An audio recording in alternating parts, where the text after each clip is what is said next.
Welcome back to American Visa Updates. I'm here with you today because there's something critically important we need to discuss. Something that's affecting millions of people right now. And honestly, most of them don't even realize the changes that have already taken effect. If you're watching this video, chances are you or someone you care about hold citizenship in more than one country. Maybe you were born with dual nationality. Maybe you earned it through marriage, through naturalization, or maybe your children acquired it automatically when they were born abroad. Whatever your story is, what I'm about to share with you in the next few minutes could fundamentally change how you approach international travel, how you handle your financial reporting, and in some very real scenarios. It could even affect your ability to move freely across borders without facing unexpected delays, questioning, or penalties. We're now well into the year 2026, and with this year has come a wave of regulatory updates that most dual citizens still haven't fully grasped. These aren't theoretical policy discussions happening in government offices somewhere. These are active, enforceable regulations that are being implemented right now at airports, border checkpoints, and financial institutions around the world. And the people who are being caught off guard are everyday travelers, honest people who simply didn't know that the rules had shifted beneath their feet. Before we go any deeper into this conversation, I want to ask you for something. If you value clear, straightforward, fact based reporting on immigration policy, visa regulations, international travel requirements, and the geopolitical developments that directly impact your daily life, I need you to hit that subscribe button right now. Turn on notifications so you never miss an update. Drop a comment down below and let me know whether you currently hold dual citizenship and if any of these recent changes have already created challenges for you. And here's the thing, if you have family members, friends, colleagues, anyone in your network who might benefit from understanding these updates, please share this video with them today. The mainstream media isn't covering this information in the detail it deserves, and the people who need it most are often the last ones to find out. Now, let me be very clear about something from the start. The regulatory changes that have been introduced throughout 2026 were not designed with the intention of punishing dual citizens. They weren't created to make your life harder or to target immigrants unfairly. What these changes are actually designed to do is tighten verification systems, improve financial transparency across borders, and close the gaps that governments around the world believe are creating security vulnerabilities or enabling fraudulent activity. The challenge, and this is where ordinary people get hurt, is that when systems become tighter, when enforcement becomes more rigorous, people who are genuinely trying to follow the rules, people who have no intention whatsoever of doing anything wrong can still find themselves caught up in bureaucratic tangles simply because they weren't aware of what was now expected of them. Think about it this way. A single missed form, a passport that doesn't perfectly match the information on another identity document, a trip booked without carefully checking the current validity requirements for the destination country. These might seem like small details, minor oversight, but in 2026, small details are creating significant consequences. Travelers are experiencing delays at immigration checkpoints. They're facing unexpected questioning by border control officers. In some cases, they're being hit with financial penalties that could have been completely avoided if they had simply known what to look for and what steps to take in advance. What I'm going to walk you through today isn't meant to scare you. It's not about creating fear or anxiety. What this is about is creating clarity. These rule changes are impacting millions of people who live across borders, who work internationally, who study abroad, who are building their futures in more than one nation. And if you're one of those people, you absolutely deserve to know exactly what's expected of you when these requirements apply and what practical steps you can take right now to avoid running into problems down the road. So take a deep breath, stay with me through this conversation, and let's move through this step by step together with calm, with clarity, and with the facts you need to protect yourself. Before we dive into the specifics of new reporting requirements or the updated passport procedures that are now in effect, we need to establish a solid foundation. What does dual citizenship actually mean in practical real-world terms? Dual citizenship, which is sometimes also called dual nationality, means that you are legally recognized as a citizen by two different countries at the same time. Now, this status can come about in several different ways. Some people are born in one country to parents who hold citizenship in another country, which automatically gives them a claim to both nationalities from birth. Some individuals marry foreign nationals and through that marriage relationship gain citizenship in their spouse's country while still retaining their original nationality. Others go through the formal naturalization process after living and working abroad for many years. And depending on the laws of their home country, they're able to keep their original citizenship even after becoming naturalized elsewhere. And in many situations, children are born overseas to parents who hold citizenship in one country while the birth takes place in another country that grants automatic citizenship based on birthplace. From the very moment of birth, these children are dual citizens without anyone having to actively apply for that status. For the overwhelming majority of people, dual citizenship is genuinely an advantage.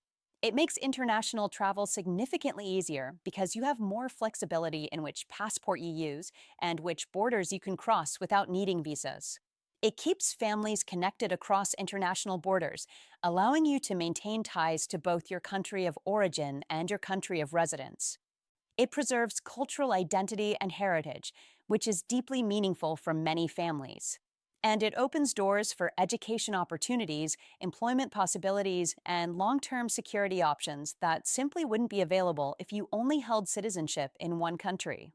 In the United States specifically, dual citizenship is generally accepted and recognized. The U.S. government acknowledges that you can hold nationality in another country without automatically losing your American citizenship. There's no law that says you must choose one or the other in most circumstances. But here's where the situation becomes more complicated and where many people start to feel overwhelmed. Having citizenship in two countries can sometimes mean that you're subject to two different sets of legal obligations. Two different governments may require certain information from you. Two different countries may have completely different rules about passports, about travel documentation, about tax reporting, about military service obligations. And these rules don't always align with each other. They can sometimes directly conflict. As technology continues to advance and as countries around the world share more data with each other than ever before through international agreements and digital systems, the infrastructure that tracks international travel, that verifies identity, and that monitors financial transparency has become increasingly interconnected and sophisticated. That's precisely why these 2026 updates matter so much. They're not about targeting immigrants. They're not about punishing people simply for holding more than one passport. What they're fundamentally about is security. They're about fraud prevention. They're about making absolutely certain that identity documents are accurate and that financial reporting is transparent and complete. But when enforcement mechanisms tighten, when verification systems become more sensitive, people who don't fully understand the current rules can accidentally create serious problems for themselves without ever intending to do anything wrong. A form that wasn't filed because you didn't know it was required. A passport that expired sooner than you expected because you didn't realize the 6-month validity rule. A bank account in another country that was never disclosed to tax authorities because you assumed it didn't need to be reported. These situations don't typically result from intentional wrongdoing or criminal intent. They most often result from a simple, honest lack of awareness. And that's the gap we're working to close today. That's why this information matters so much. Dual citizenship itself is not a problem. Holding more than one passport is completely legal in the vast majority of circumstances. What truly matters is awareness. What matters is accuracy in your documentation. And what matters above all else is honesty and transparency when dealing with government authorities. If something feels confusing to you, that's completely okay. Immigration law is genuinely confusing, even for professionals who work in this field every single day. My goal here is to guide you through each of these updates calmly, clearly, and without creating unnecessary panic. Now, let's talk about one of the most significant areas where dual citizens need to start paying much closer attention, and that's reporting requirements. Over the last several years, governments around the world, very much including the United States, have dramatically strengthened the systems they use to track financial transparency and prevent the misuse of international banking systems. This effort is not specifically about targeting dual citizens or immigrants. It's primarily focused on stopping fraud, preventing money laundering, combating tax evasion, and shutting down the illegal movement of funds across international borders. But the reality on the ground is that when these rules become tighter and when enforcement becomes more aggressive, ordinary people with straightforward financial situations sometimes get caught up in the enforcement process simply because they didn't understand what needed to be reported or when those reporting obligations were triggered. One more critical thing to keep in mind is passport validity requirements. Many countries around the world require that your passport be valid for at least 6 months beyond your intended date of entry or even your planned date of departure. Airlines are required to check this rule before allowing you to board an international flight because they can face substantial fines if they transport someone who has later refused entry at the destination. So, even if you're thinking to yourself, well, my passport still has a few months left on it, that might not be enough. A gate agent at the airport or an immigration officer at the border may see the situation very differently based on the 6 month rule. Renewing your passport early, well, before you actually need to travel, is almost always safer and smarter than waiting until the last possible moment, especially if you hold two passports and you're planning to switch between them while traveling internationally. Staying calm, staying prepared, and planning ahead prevents the vast majority of problems long before they ever reach the airport check-in desk or the immigration counter. Another area that has quietly but significantly changed over the past few years involves security checks and biometric verification procedures at international borders. Passports around the world have begun incorporating increasingly advanced security features. Many now contain digital chips that store biometric data. Facial recognition technology is being deployed at immigration checkpoints. Fingerprint scanning has become routine at many borders. All of these technologies are designed to protect identity, prevent fraud, and make it harder for people to travel using fraudulent or stolen documents. You may have noticed new automated machines at airports that scan your face, capture your fingerprints, or read the digital chip embedded in your passport instead of relying solely on a human officer manually stamping your passport. For most travelers, these systems actually make international travel safer, more secure, and in many cases, even faster because the verification process becomes more efficient. But these same systems also mean that mismatched information, inconsistent data, or discrepancies between documents become much easier for authorities to detect automatically if your name is written differently on two different passports. If your date of birth records don't match exactly across systems, or if your past travel entries and exits don't appear consistent when different databases are cross-referenced, the automated verification process may flag your record for additional questioning or manual review. That doesn't automatically mean you did something wrong or that you're suspected of fraud. Often it simply means the system wants a human officer to verify that two different records truly belong to the same person and that there's a legitimate explanation for why the information doesn't match perfectly. Technology is now catching small discrepancies and inconsistencies that older manual systems from years past often simply ignored or overlooked. And sometimes that technological scrutiny can feel intimidating or even frightening when you're the person being pulled aside for extra screening at a busy airport. In moments like that, the single most important thing you can do is stay calm and stay completely honest. Answer questions clearly and directly. Show all your documents when asked. Explain briefly and factually why something might look different or inconsistent. Maybe your name changed after you got married. Maybe one country formats names with the family name first and the given name second. Maybe you renewed your passport recently and the document number changed.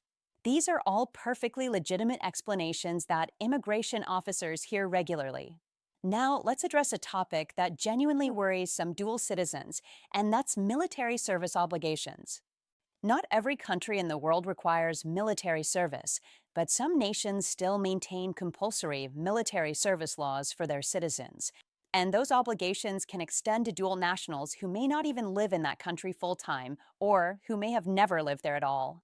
If you hold citizenship in a country that has mandatory conscription laws, you could technically be expected to fulfill those military service obligations when you visit or reside in that country. especially if you fall within the eligible age range for service. For many families, this reality comes as a complete surprise. Someone may have grown up entirely in another country. They may barely speak the language of the country where they hold secondary citizenship. And then they suddenly discover sometimes when trying to visit family or when renewing a passport that they are still considered eligible for military service under that nation's laws. It can feel absolutely frightening and deeply confusing, especially when those obligations conflict directly with work commitments, educational plans, or family life in the United States. From the United States perspective, dual citizenship alone does not automatically create a legal problem. However, serving in certain military positions, particularly in command roles or in sensitive positions within a foreign military or engaging with a foreign military under specific circumstances, especially if there are political tensions or security concerns between the countries involved, can potentially complicate your status and raise questions about your loyalties or your eligibility for security clearances. These cases are relatively rare in practice, but they're serious enough that they deserve your awareness and careful consideration. If the other country where you hold citizenship has military service requirements, the best approach is not to panic and not to simply ignore the situation and hope it goes away. Instead, contact the embassy or consulate of that country directly and ask clear, specific questions about your status. What are the requirements? What are the age limits? Are there exemptions available? Many nations have formal exemptions, deferments, waivers, or special rules specifically for citizens who primarily live abroad or who acquired citizenship through parents, but never actually resided in the country. Transparency and proactive communication are always your safest path forward. Now, let's talk about children and the unique challenges that dual citizenship creates for families. Because dual citizenship very often begins at birth, and parents sometimes don't realize just how important early documentation and proper record keeping truly are for their children's future. When a child is born outside the United States to a U.S. citizen parent, that child may still be eligible for U.S. citizenship from birth, depending on the parent's history, their physical presence in the United States, and other specific circumstances outlined in U.S. immigration law. At the same time, many countries around the world automatically grant citizenship to any child born on their soil, regardless of the parent's nationality. That means a baby can become a dual citizen from day one without anyone actively planning for it or even fully understanding that it's happened. The challenge doesn't usually appear immediately. It shows up years later when the child grows up and needs formal proof of citizenship for various purposes. If parents never reported the birth to the nearest U.S. embassy or consulate overseas, or if they never obtained formal documentation confirming the child's U.S. citizenship, that child may face unexpected and sometimes heartbreaking barriers when they try to apply for a U.S. passport, when they want to enroll in certain schools or programs, when they need to travel internationally, or when they're required to prove their identity and citizenship status for legal purposes. It can feel absolutely devastating when a young adult discovers that their documentation was never properly completed. Not because their parents did anything wrong intentionally, but simply because their parents didn't know the process existed or didn't understand how important it would become years down the road. The good news is that awareness and education help tremendously. Reporting a birth abroad to U.S. authorities as soon as possible, keeping organized copies of all important records and documents, applying for passports early rather than waiting until travel is imminent, and making absolutely certain that names, dates of birth, and other biographical information match consistently across all documents. These steps protect children from unnecessary stress, confusion, and barriers later in life. If today's update helped you feel even a little bit clearer or calmer about your own situation, I'm genuinely glad. And if you found real value in this information, I want to ask you to do me a favor. Hit that like button right now. Subscribe to American Visa Updates for more serious, fact-based, in-depth analysis on immigration policy, visa regulations, international relations, and the systems and structures that shape our globalized world. Leave a comment down below and share your own experience, your questions, or your concerns. Your story might help someone else watching this video realize that they're not alone in what they're going through. And if you know someone, whether it's family, friends, or colleagues, who holds dual citizenship and might genuinely benefit from understanding this information, please share this video with them today. Thank you so much for trusting me with your time and attention. I'm here at American Visa Updates because the reality is this. The rules have changed in significant ways, and not everyone knows it yet, but you do now. And that knowledge gives you power, protection, and the ability to move forward with confidence. Stay informed, stay safe, and I'll see you in the next update.